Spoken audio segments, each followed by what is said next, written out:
जय माता दी दोस्तों। आने वाली वट सावित्री व्रत के लिए और सोमवती अमावस्या के लिए आप सभी माताओं बहनों को ढेर सारी शुभकामनाएं। भगवान श्री हरि विष्णु आपकी जोड़ी हमेशा सलामत रखें और आप जीवन पर्यंत अपने पति की लंबी आयु के लिए वट सावित्री का व्रत और सोमवती अमावस्या की पूजा अर्चना करती रहें, यही कामना करती हूँ। और इसी कामना के साथ आज का जो वीडियो है वो मैं शुरू कर रही हूँ। दोस्तों, आज के वीडियो में मैं बात करने वाली हूँ वट सावित्री व्रत या सोमवती अमावस्या के दौरान आपको जो एक तरीके से बाल है वो धोने चाहिए या नहीं धोने चाहिए, क्या करना चाहिए, कैसे करना चाहिए, इस वीडियो में संपूर्ण जानकारी जो है वो आप सबको मिलने वाली है। तो चलिए वीडियो को कर लेते हैं शुरू और जान लेते हैं बालों को धोने की संपूर्ण महत्वपूर्ण जानकारी। जब वट सावित्री व्रत आता है या जब सोमवती अमावस्या आती है, दोनों व्रत अमावस्या तिथि पे ही किए जाते हैं।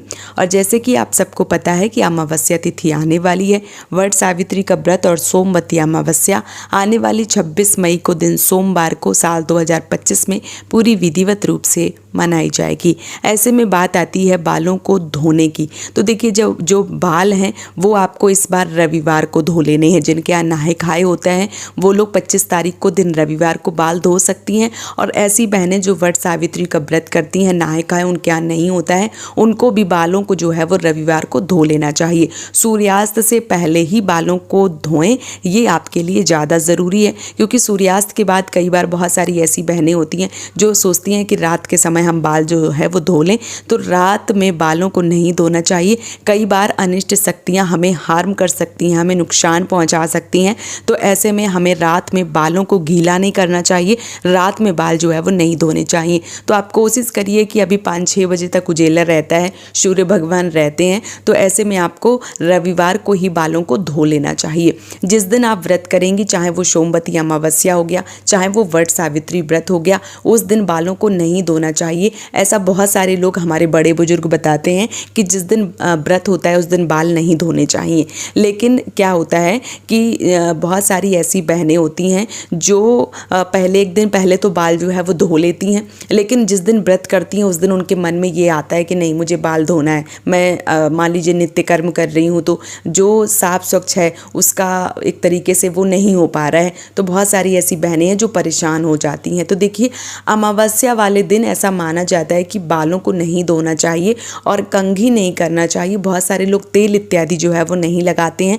लेकिन जब वट सावित्री का व्रत है और बहुत सारी बहनें तैयार होकर वट वृक्ष की पूजा करने जाएंगी या सोमवती अमावस्या में पीपल के वृक्ष की परिक्रमा करेंगी, तो जब 16 श्रृंगार जो है वो करेंगी तो बालों को बिना बांधे या बिना उनको कंघी करे हम कैसे जा सकते हैं। तो ऐसे में आप कोशिश करें कि जो बाल हैं उनको कंघी भी करें, आराम आराम से करें। क्योंकि ऐसा माना जाता है कि अमावस्या तिथि में बाल धोना, अगर बाल हम झाड़ते हैं, जैसे बालों में कंघी करते हैं या बाल धोते हैं, तो जितने बाल टूटते हैं उससे हमारे पति को नुकसान होता है, पति की आयु जो है वो कम होती है। ऐसा बहुत सारे लोग मानते हैं, बहुत सारे लोग बताते हैं। तो इसीलिए जो अमावस्या तिथि है उसमें बालों को धोने की मनाही की गई है।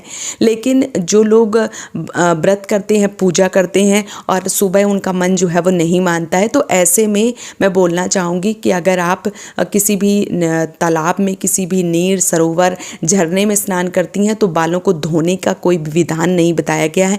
जब हम किसी पूजा पाठ को करते हैं तो वहाँ पे बोला जाता है कि साफ स्वच्छ स्नान ध्यान करके ही पूजा पाठ करना चाहिए। ऐसा नहीं बोला जाता कि आप स्नान कर सकती हैं, बालों को नहीं धो सकती हैं। ये चीज़ें जो है वो नहीं लिखी होती हैं। बालों को धोने की जो परंपरा है या जो बालों का धोने का विधान है वो हम अपने से बड़ों से जैसे सुनते चले आ रहे हैं, वैसे ही आज की पीढ़ी को हम बताते चले आ रहे हैं कि अमावस्या तिथि हो गई, एकादशी हो गई, पूर्णिमा हो गई या जो भी व्रत हो गए, ऐसे में बाल नहीं धोने चाहिए। बाकी कहीं भी ऐसा कथन नहीं मिलता है, कहीं भी ऐसी हमारी जो धार्मिक पुस्तकें हैं वहाँ पर कहीं भी ऐसा वर्णन नहीं दिया गया है कि आप बाल कब धोएं कब ना धोएं। जो हमारे बड़े बुजुर्ग हैं जैसा बताते हैं वो आप सबके साथ जो है वो मैं शेयर कर रही हूँ। हूँ बहुत सारे लोग ऐसे ही करते हैं। अब जिनका मान लीजिए कि मन नहीं मानता है, जो बहनें बाल धोना चाहती हैं, तो ऐसी बहनें जैसे कि मैंने बता दिया कि नीर सरोवर गंगा यमुना में स्नान करते हैं, सर से स्नान करते हैं तो किसी भी प्रकार का कोई दोष नहीं लगता है।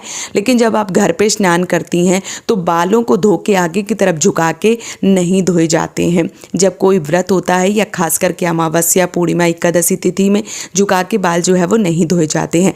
ऐसे में आपको बहुत ज़्यादा परेशान नहीं होना है। आप अपने बालों में कोई भी रबड़ बैंड लगा लीजिए, कोई भी क्लेचर लगा लीजिए, जूड़ा बना लीजिए और सावर वगैरह या बकेट से भी जो डब्बा है उससे पानी डाल के सर से स्नान कर सकती हैं। इसमें किसी भी प्रकार का कोई दोष जो है वो नहीं लगता है। अगर आपका मन नहीं मानता है तो आप सर से स्नान कर सकती हैं।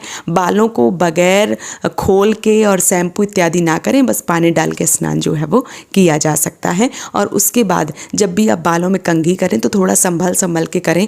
कोशिश करें कि इस दिन जो बाल है वो ना टूटे, ये आपके लिए ज़्यादा सही है। लेकिन अगर गलती से टूट भी जाते हैं तो बहुत ज़्यादा उस चीज़ को ना सोचें कि बाल टूट गए अब क्या होगा।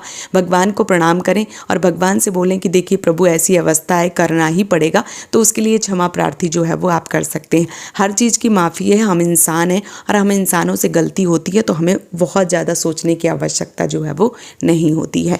तो जो वट सावित्री का व्रत है वो आने वाला है और बालों को धोने का जो विधान है, जो नियम है, वो मैंने आप सबके साथ शेयर कर दिया है। उम्मीद करती हूँ कि आप सबको बहुत ही अच्छे से सारी चीज़ें समझ में आ गई होंगी। वीडियो अगर पसंद आ गया है तो आप हमें सपोर्ट कर सकते हैं इस चैनल को सब्सक्राइब करके, वीडियो को लाइक करके, और इस चैनल को अगर आप सब्सक्राइब करें तो घंटी ज़रूर बजाएं, क्योंकि वट सावित्री व्रत से जुड़ी मैं संपूर्ण जानकारी और अन्य पूजा पाठ से जुड़ी संपूर्ण जानकारी अपने चैनल पर डालती रहती हूँ। अगर आप सब्सक्राइब करेंगे तो आपको संपूर्ण जानकारी समय से मिल जाएंगी, इसलिए आप इस चैनल को सब्सक्राइब करके वीडियो को लाइक जो है वो ज़रूर कीजिए। आज का ये वीडियो मैं यहीं पे समाप्त करूँगी। बहुत जल्दी मिलूँगी एक और नए वीडियो के साथ में। तब तक के लिए राधे राधे दोस्तों।